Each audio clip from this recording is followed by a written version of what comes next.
Hello, Hateless Gaming here with another Anomic burner mission. Today we have Anomic Agent Gurista again. I got an update for you guys with the fit.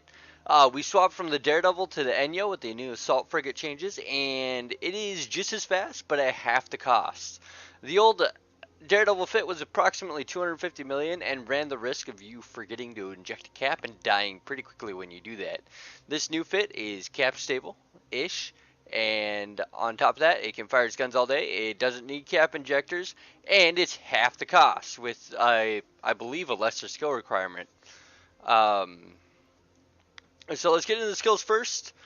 For skills on this one, you're going to need to be able to fly the Enyo. You're going to need Galente Frigate to 5. You're going to need Assault Frigates to at least 4. I have it to 5. But 4 on the Enyo does not change the game for doing burners. The Enyo has a tracking speed and optimal range damage bonus for the skills for getting the assault frigates up. You just need to be able to fly the Enyo to do this. You don't need that extra range or tracking to kill this guy because you have 0 traversal on the enemy, and you dictate range, so you can sit there right at your optimal. It's not that important. And then you're going to need armor skills. The armor skills that you're going to need is Repair Systems 5 and Kinetic Armor Compensation. I'd say 3, but you're probably good with it at 0. It's nice to have Kinetic Compensation because we are using a passive membrane, so it benefits from having this skill. The other skills that we're going to need is decent gunnery skills. You're going to want to have all your support skills to at least 4, and small projectile turret to, or small blaster spec to at least 3. And then in the navigation skill tree, you're going to need navigation to 4 or 5, and I believe it's not high speed maneuvering, not agility. There's one that increases your velocity when you have a prop mod on. I want to say it's high speed maneuvering, but it's not high speed maneuvering. Acceleration control. You're going to want acceleration control at least to 4 to be able to close the gap. This makes your Microwarpdrive a little bit faster. For the fit, we are all about catching up to the worm because the worm goes about 3,600 meters a second. We're going to have small auxiliary thrusters in both the rig slots and an overdrive injector system. And for the Microwarpdrive, we got an A-type Microwarpdrive. It says we're cap stable at 1 minute and 40 seconds. If we do turn off the Microwarpdrive, though, we become cap stable. We can run the Ripper all day and this all day. We will run out of cap when we overheat, but that's not a big deal because we don't overheat for very long. We have a Eutectic compact cap recharger. You could switch this to a T2 if you can make it fit, or you could just leave it as the Eutectic. And then we have a Initiate compact warp scrambler, again with the CPU and power grid needs.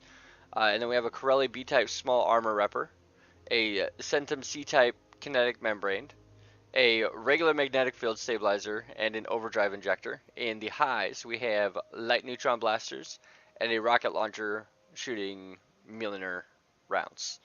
This makes 345 DPS, which is more than the Daredevil did, but it seems to kill it in about the same amount of time. So we have more DPS than the Daredevil. On heat, we have something like 400. It's ridiculous. Without further ado, we're going to go in. Oh, I forgot to say that in engineering, you're going to need all of your skills. You're going to need advanced weapon upgrades to, I believe, at least 4. You're going to, maybe 3. You might be able to get away with 3.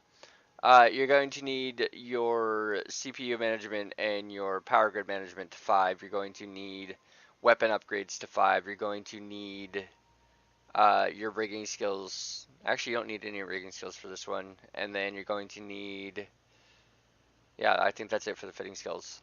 Anyways, off we go. This fight's pretty easy. We're going to preheat our Microwarpdrive and our Scram. And then we don't have to heat our guns right away because they do heat fast. We're going to open up the combat tab, sort by distance, so closest is first, and go in.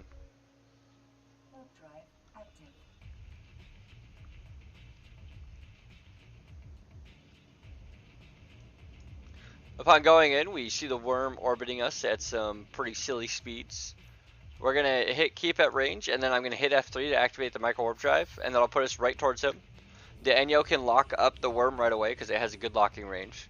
We're going to run the Microwarpdrive for exactly 2 cycles. We're going to turn it off on the second cycle, and then we're going to sit here and spam the scram button-ish. We just want to get that scram on him. Once the scram's on him, we can turn off the heat on the scram. So the scram only needs to be heated for 1 cycle. Once we've set it at settled in our keep at range, we're going to turn on our armor repper. We're going to double check that our optimal range is 2531. Our keep range is 2500. Generally, you would do that before you go in. And we're just going to wait a second while that sorts out, and then we're going to start firing. And that's pretty much it for the fight. We've won the fight. Like, that's it. We have the reps to survive.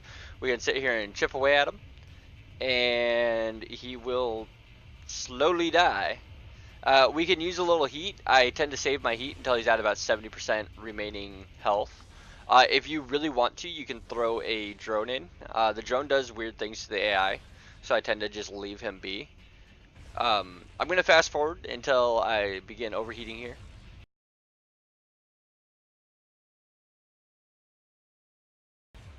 And then right at about peak regen, we're going to start overheating, which is between 40 and 25%.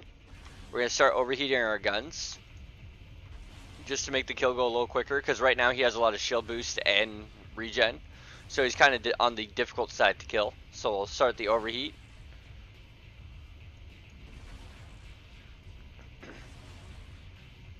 And once you're through his shields, he has no armor or hull. He's all shields.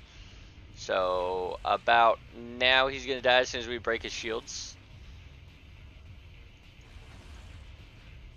And his armor just disappears. Takes a moment, but it will go bye-bye.